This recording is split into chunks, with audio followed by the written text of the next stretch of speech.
In this segment of Indigenous Information Literacy, we will review how to create elder citation in the APA Citation Style format. Before we begin, let's quickly review what citation is used for.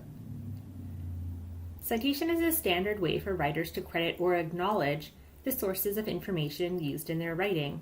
There are typically two parts of citation depending on your citation style. Either an in-text or footnote section, which can be viewed while reading the text, and then a reference bibliography or works cited, which is a long list of all sources at the end of your work.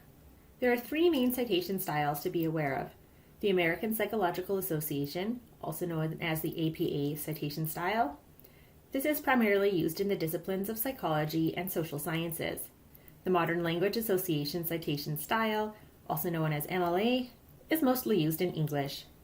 And lastly, the Chicago Citation Style, which is primarily used in history. Information on all of these citation styles and more can be found in the Academic Integrity Press book through Kwantlen Polytechnic University. When looking at Indigenous sources, you need to consider both print and oral sources. In terms of print sources, we cite all published materials as you would for any regular academic writing. When possible, it's also best practice to acknowledge the author's nation in the body of your writing. When looking at oral sources, most citation styles do not require citation for personal communication, also known as information shared orally. But because Indigenous peoples come from an oral culture, full citation is recommended while at KPU. This supports the United Nations Declaration on the Rights of Indigenous Peoples, which was passed in BC legislation in November 2019. Elders and knowledge keepers. For starters, I would like to identify what elders, knowledge keepers, or traditional knowledge keepers are. These are often terms used synonymously, but different Indigenous peoples prefer different terminology, so be sure to check with the people you are working with to determine what terminology they prefer. The Wikitoan Conference Committee identified three main factors that contribute to elders or knowledge keepers.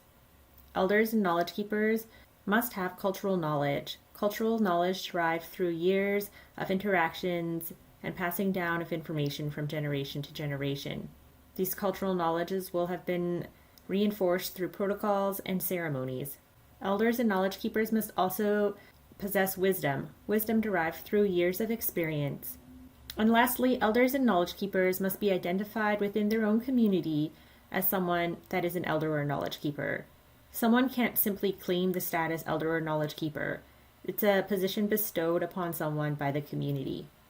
Here is an example of the elder and knowledge keeper citation style for APA.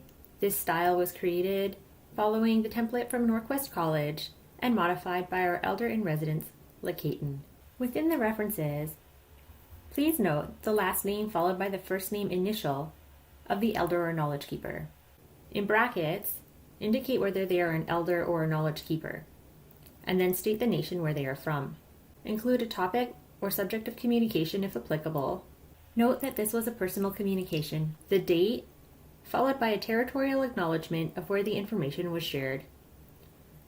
There's a full example with Lakayton below. Because Lakayton has one traditional name, just put in Lakayton, followed by Elder of Kwantlen First Nation. The topic we discussed was community justice on April 4th, 2019.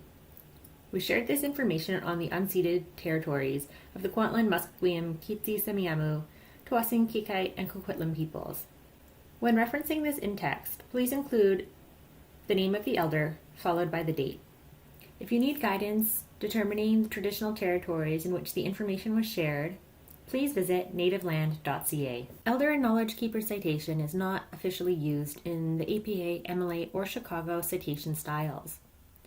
The citations I presented today were created in consultation with other Indigenous librarians. We drew on a template from Norquest College and collaborated with the University of British Columbia's Huehua Library and Simon Fraser University. Work is currently being done to advocate for elder and traditional knowledge citation inclusion in the official citation guides, APA, MLA, and Chicago. That said, if you are submitting a paper for publication, be sure to use the official citation rules for the publisher Below are a list of references used in this segment of Indigenous information literacy.